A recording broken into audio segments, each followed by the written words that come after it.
Hello everyone. आज हम पढ़ने जा रहे हैं लीनियर अलजेब्रा के दो टॉपिक्स। वो हैं लीनियर कॉम्बिनेशन और लीनियर डिपेंडेंसी। तो सबसे पहले देखते हैं कि लीनियर कॉम्बिनेशन होता क्या है। तो लीनियर कॉम्बिनेशन ऑफ वेक्टर्स होता है ये, इसका डेफिनेशन ये होता है कि अ linear combination of vectors is given by multiplying each vector by corresponding scalar coefficient and adding the result. हम इसको ऐसे डिनोट कर सकते हैं, ये हमारे स्केलर कोफिशिएंट्स हैं और ये हमारे वेक्टर्स हैं। इनका जो भी जितने भी वेक्टर्स हैं, सपोज़ हमारे पास v1 से vn तक वेक्टर्स हैं, तो हम वेक्टर 1 को एक स्केलर 1 से मल्टीप्लाई कर दें, प्लस वेक्टर 2 को स्केलर 2 से मल्टीप्लाई कर दें,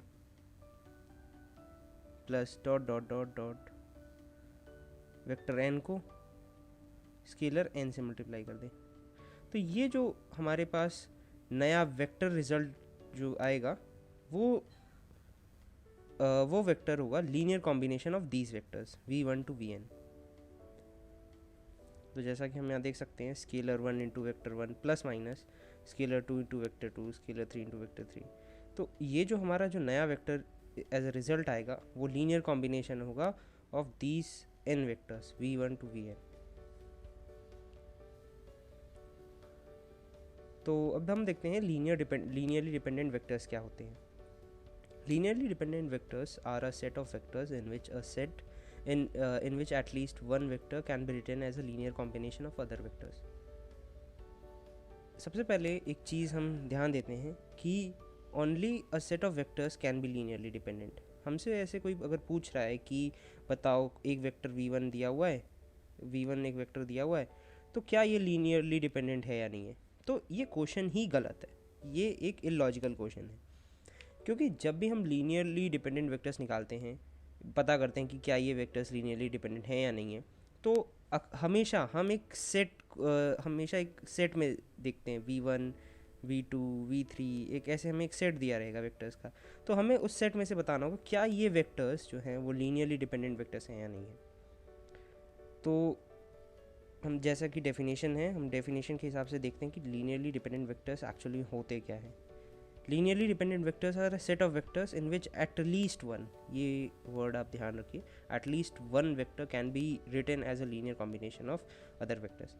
तो जैसे कोई भी एक सेट ऑफ वेक्टर्स दिया हुआ है, उसमें से अगर हम ऐसा प्रूव कर पाएँ कि कोई एक vector, suppose v3 vector can be represented as a linear combination of other vectors, तो हम कह सकते हैं कि ये जो सेट ऑफ वेक्टर्स है वो लीनियरली डिपेंडेंट वेक्टर्स हैं। तो जैसे हम इन दो वेक्टर्स के सेट का एक एग्जांपल लेते हैं। सपोज़ ये दो वेक्टर्स हैं, इनका एक सेट दिया हुआ है, हमें हमसे पूछा है क्या ये वेक्टर्स लीनियरली डिपेंडेंट है या नहीं है। तो सपोज़ ये है अपना वेक्टर v1, ये है अपना वेक्टर v2, ठीक है। तो वेक्टर v2 को हम 2 इंटू वेक्टर v1 लिख सकते हैं। क्या ये लीनियर कॉम्बिनेशन है वेक्टर 1 का? हाँ है, क्योंकि क्या ये स्केलर है, ये हमारा वेक्टर है और कोई वेक्टर तो है नहीं, है ना। तो जब अगर हम वेक्टर v2 को linear combination of vector v1 दिखा सकते हैं, एज अ मतलब रिप्रेजेंट कर सकते हैं, तो यानी ये सेट ऑफ वेक्टर्स जो हैं वो लीनियरली डिपेंडेंट वेक्टर्स हैं, ठीक है। तो सपोज़ हमारे पास कोई v1 वेक्टर है, कॉमा v2 वेक्टर है, कॉमा v3 वेक्टर है, कॉमा v4 वेक्टर है। तो अगर हम इनमें से किसी एक वेक्टर को, सपोज v2 वेक्टर को as a linear combination of remaining vectors represent कर पा रहे हैं, तो हमारा जो ये सेट हो जाएगा वो लीनियरली डिपेंडेंट वेक्टर्स का सेट हो जाएगा, ठीक है। तो ये पॉइंट हमेशा हम नोट करके रखेंगे कि only a set of vectors can be linearly dependent. If someone asks कि क्या एक सिंगल वेक्टर लीनियरली डिपेंडेंट है या नहीं है, तो वो क्वेश्चन इलॉजिकल है, ठीक है। हमेशा एक सेट में ही हमारे वेक्टर्स जो है हम प्रूव कर सकते हैं या ये लीनियरली डिपेंडेंट वेक्टर्स हैं या नहीं है। तो अब एक और दूसरा एग्जांपल लेके देखते हैं। सपोज हमारे पास 3 वेक्टर्स दिए हुए हैं, vector v1, vector v2 and vector v3। ये हमारा सेट है। हमसे पूछा है क्या ये वेक्टर्स लीनियरली डिपेंडेंट है या नहीं है। तो जैसा कि हम यहाँ नीचे देख सकते हैं, vector v3 can be represented as 1 into vector v1 plus 1 into vector v2। ऐसा प्रूफ कर सकते हैं ना हम, मतलब ऐसा शो कर सकते हैं हम। तो अगर हम ऐसा शो कर पा रहे हैं कि एक वेक्टर जो है वो बाकी रिमेनिंग वेक्टर्स का लीनियर कॉम्बिनेशन है, तो यानी ये हमारा लीनियरली डिपेंडेंट वेक्टर है।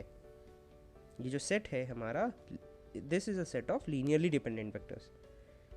तो जैसे कि ये तो हमने एक बार दिखा दिया, चलो ठीक है, ये हम एक सेट ऐसा दिखा सकते हैं कि v3 जो है वो v1 और v2 का लीनियर कॉम्बिनेशन है। हम चाहे तो ऐसे भी दिखा सकते हैं, v2 is equals to v3 minus v1, ऐसे भी दिखा सकते हैं। ठीक है, ज़रूरी नहीं है हमेशा प्लस हो, प्लस माइनस कुछ भी हो सकता है, वो स्केलर पे डिपेंड करता है। यहाँ पे स्केलर +1 है या -1 है, कुछ भी हो सकता है। तो ये प्लस माइनस का ऐसे कुछ ध्यान नहीं देना, क्योंकि वो बस एडिशन और सब्ट्रैक्शन डिपेंड करता है कि हमारा स्केलर क्या होता है। ठीक है, तो यहाँ पे स्केलर जो है v1 का वो -1 है। ठीक है, ऐसे ही हम v1 को दिखा सकते हैं, v1 is equals to v3 minus v2। तो ये सब जो दोनों चीज़ें हैं वो इसी से डिराइव हुई हैं। ठीक है, तो हम चाहे इसको प्रूफ कर दें, चाहे इसको प्रूफ कर दें, इस सेकेंड नंबर वाले इक्वेशन को, चाहे इस थर्ड नंबर वाले इक्वेशन को प्रूफ कर दें, तो कुछ किसी को भी हम प्रूफ कर दें, तो हम प्रूफ कर सकते हैं कि ये जो हमारा जो सेट दिया हुआ है वो लीनियरली डिपेंडेंट वेक्टर्स का सेट है। चलो अब दूसरा एग्जांपल देखते हैं। सपोज हमारे पास फिर से हमें कोई 3 वेक्टर्स दिए हुए हैं, v1 v2 v3। ठीक है, तो अगेन हम यहाँ पे v3 को क्या लिख सकते हैं, v3 is equals to 3 times the v1 plus 0 times the v2, ये लिख सकते हैं। हमने v3 को रिमेनिंग जो वेक्टर्स हैं उनका लीनियर कॉम्बिनेशन शो कर दिया।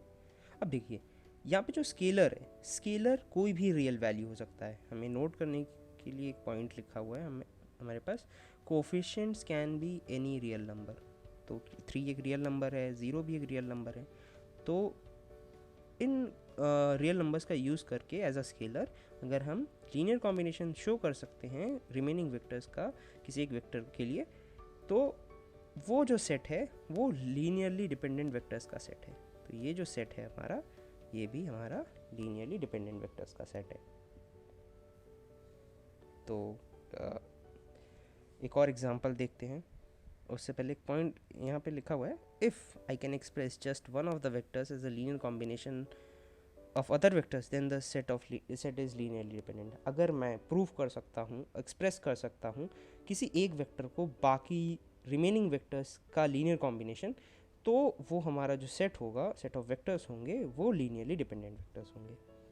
सपोज हमारे पास 3 वेक्टर्स यहाँ पे भी दिए हुए हैं, 3 वेक्टर्स का सेट दिया हुआ है। तो देखो ये हमारा v3 हो गया, v3 is equals to 0 times the v1 plus 0 times the v2। ठीक है, देखिए यहाँ पे स्केलर जो है वो कुछ भी हो सकता है, स्केलर हम 0 भी रख सकते हैं। लेकिन जब भी एक ऑब्जर्वेशन की ये चीज़ है कि अगर 0 है, अगर हमारे पास 0 दिया हुआ है, 0 वेक्टर दिया हुआ है, तो उससे तो हम उसको तो हम किसी से भी डिराइव कर सकते हैं। क्यों? क्योंकि रिमेनिंग वेक्टर्स को अगर हम 0 से मल्टीप्लाई कर दें तो वो तो 0 हो ही जाएंगे, और उनका एडिशन करो, सब्ट्रैक्शन करो, कुछ भी करो, तो वो तो हमेशा ही 0 वेक्टर बन जाएंगे। तो ये नोट करने वाला पॉइंट ये है कि a set containing 0 vector is always linearly dependent. क्यों? क्योंकि हम स्केलर्स को हमेशा 0 रख के अपने 0 वेक्टर को फिर से बना सकते हैं रिमेनिंग वेक्टर्स से। ठीक है, तो हमेशा एक पॉइंट हमेशा ध्यान रखना है कि कभी भी हमें कोई भी सेट ऑफ वेक्टर्स दिए हुए हों, v1 v2 v3 up to dot dot dot dot dot कुछ भी दिया हो, लेकिन अगर कहीं पे 0 वेक्टर आ गए साथ में, तो ये सेट हमेशा ही लीनियरली डिपेंडेंट वेक्टर्स का सेट होगा। ठीक है, तो आज के लिए बस इतना ही। तो आज हमने क्या क्या डिस्कस किया? हमने डिस्कस किया लीनियर कॉम्बिनेशन क्या होता है और लीनियरली डिपेंडेंट वेक्टर्स क्या होते हैं। ठीक है, तो आगे के वीडियो में हम देखेंगे लीनियरली इंडिपेंडेंट वेक्टर्स क्या होते हैं, और भी उससे रिलेटेड बहुत सारे पॉइंट्स होते हैं, तो वो हम देखने की कोशिश करेंगे। ठीक है, चलिए, थैंक यू।